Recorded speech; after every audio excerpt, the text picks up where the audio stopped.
Hello, this is Tatsu, Japanese curiosity evangelist. Welcome to YOHAKU Radio, a pulse with Japanese wisdom. This is a place to use Japanese language and culture as a lens, and to step back just a little from a life that is always asking for speed and efficiency. It is a place to restart curiosity. Last time, we talked about how ambiguity in Japanese can sometimes protect a space between people. This time, I want to look at what it means, especially on social media, not to speak too strongly or too absolutely. Tonight, after seeing a few strong opinions online, you may put your phone down and still feel noise inside your head. You understand the words, but sometimes in your chest grows narrow. And before you notice it, your own voice feels a little far away. Today, I want to look at why this radio does not try to speak in conclusion all the time, and why that, too, is part of YOHAKU.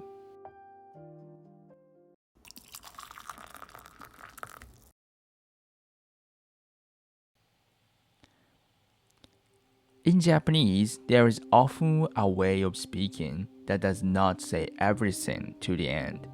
It leaves a little space, not to avoid responsibility, but to leave room for the other person to place their own words there. So, if you hear a strong opinion today and feel yourself wanting to agree at once, maybe pause for one breath first. Notice whether your breathing feels shallow or deep. Sometimes, what wants certainty is not only the mind, it is also the part of us that feels rushed inside. It was not always able to speak this way. For a long time, I thought it was kinder to say, "This is the answer," or "This is what you should do." It seemed clearer, it seemed more helpful. But when I look back on that time, I struggled with my entrance exams, and the years after that when I kept filling my life with plans, I think what I needed most was not a strong conclusion. I needed a little time to stop and see for myself. Back then, I wanted answers quickly. How should I understand a version of myself that did not get into that university? What should I work toward next? What choice would mean I had not failed? I wanted to sort these questions out right away. So I filled my schedule. I stretched out my travel time. I packed the outside of my life until it looked full. But even when the outside was full, the inside did not feel settled. I could borrow someone else's strong words, but in the end, I still had to say things again in my own language. Let me shift the lens for a moment. Clear and definite language has power. It reaches people very quickly.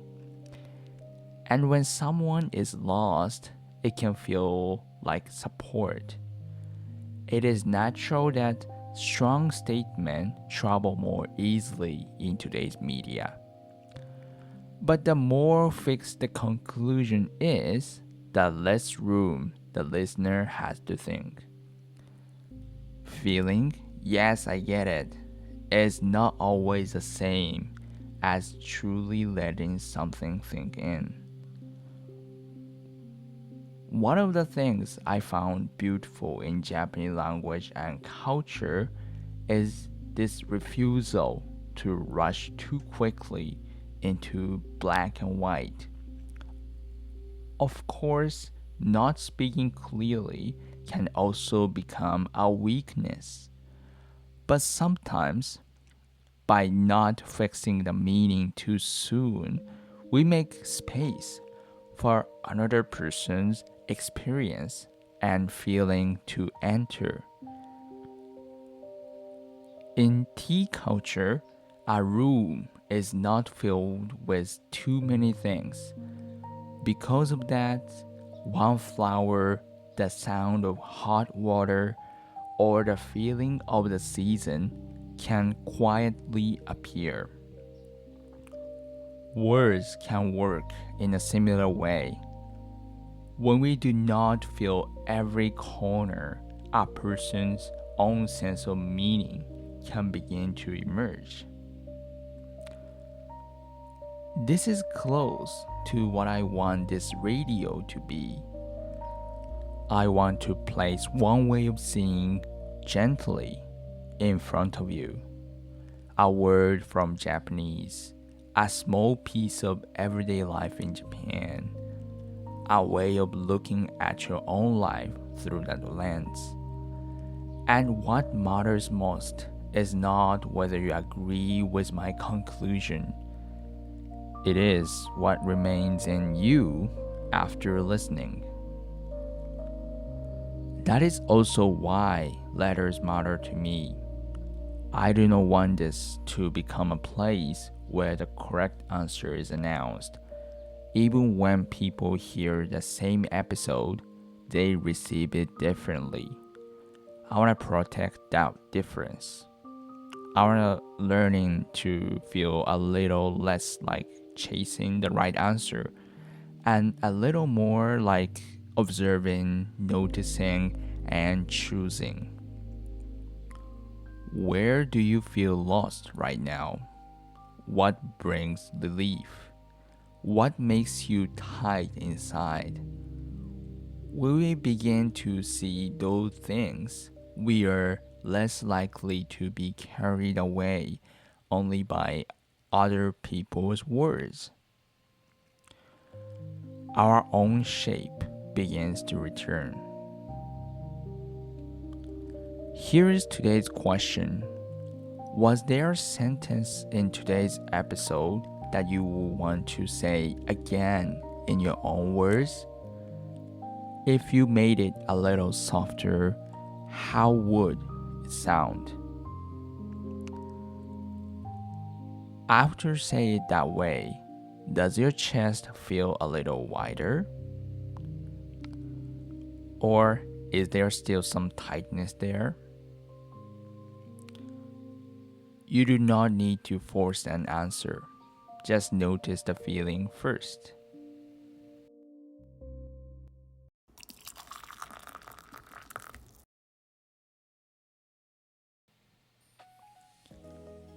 If you like a quiet way to stay close to Yohaku, there's a free letter where I share reflections, episode updates, and news about future gatherings.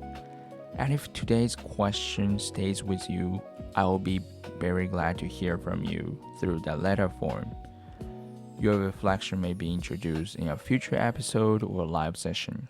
They help deepen the dialogue inside Yohaku little by little. Thank you for being here with me. In this first series, we have been looking at why Yohaku matters from several different angles. From here, I would like to move into more concrete experiences and into small ways of protecting that space in daily life. Until next time, I look forward to meeting you again on Yohaku Radio.